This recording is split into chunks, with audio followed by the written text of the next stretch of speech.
ইরানের দক্ষিণ পশ্চিমাঞ্চলের পার্বত্য এলাকায় অত্যন্ত ঝুঁকিপূর্ণ একটি বিশেষ অভিযান পরিচালনা করে মার্কিন স্পেশাল ফোর্স সফলভাবে F-15E স্ট্রাইক ঈগল যুদ্ধবিমানের নিখোঁজ দ্বিতীয় ক্রু সদস্যকে উদ্ধার করেছে। 3 জন মার্কিন কর্মকর্তার বরাত দিয়ে এক্সিওস নিশ্চিত করেছে যে মার্কিন স্পেশাল ফোর্স ইরানের ভূখণ্ডে প্রবেশ করে ওই ওয়েপন্স সিস্টেম অফিসারকে উদ্ধার করেছে।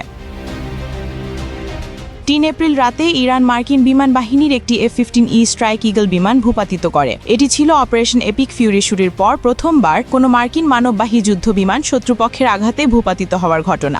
বিমানটিতে একজন পাইলট ও একজন ওয়েপন সিস্টেম অফিসার ছিলেন। পাইলটকে তাৎক্ষণিকভাবে উদ্ধার করা হলেও WSOর খোঁজ পাওয়া যাচ্ছিল না।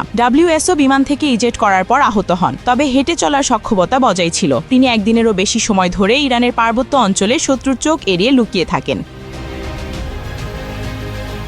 ইরানও একই সময়ে তাকে খুঁজছিল। ইরানি সরকার স্থানীয় নাগরিকদের তাকে ধরিয়ে দিলে পুরস্কারের ঘোষণা দেয় এবং রাষ্ট্রীয় টেলিভিশনে প্রচারণা চালায়। দুজন সিনিয়র মার্কিন কর্মকর্তা ও আঞ্চলিক একাধিক সূত্র ফক্স নিউজকে নিশ্চিত করেছে যে মার্কিন বাহিনী নিখোঁজ WSOকে শনাক্ত করে ইরানের ভূখণ্ড থেকে তাকে বের করে আনতে সক্ষম হয়েছে এবং সকল সংশ্লিষ্ট কর্মীকে নিরাপদে দেশের বাইরে আনা হয়েছে। অভিযানটি পরিচালনা করেছে একটি বিশেষায়িত কমান্ডো ইউনিট, যাদের সঙ্গে ছিল বিপুল পরিমাণ বিমান সহায়তা।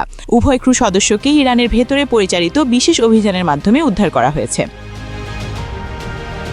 উদ্ধারস্থলে মার্কিন স্পেশাল ফোর্সের সঙ্গে IRGC ও বাসিস বাহিনী তীব্র গোলাগুলি হয় এবং ইরানের পক্ষে উল্লেখযোগ্য হতাহতের খবর পাওয়া গেছে। উল্লেখ্য, এর আগে আরেকবার উদ্ধার অভিযানে আসা যুক্তরাষ্ট্রের 2টি UH-60 ব্ল্যাক হক হেলিকপ্টার এবং একটি A-10 ওয়ার্থগ যুদ্ধ বিমানে আঘাত হানে ইরান।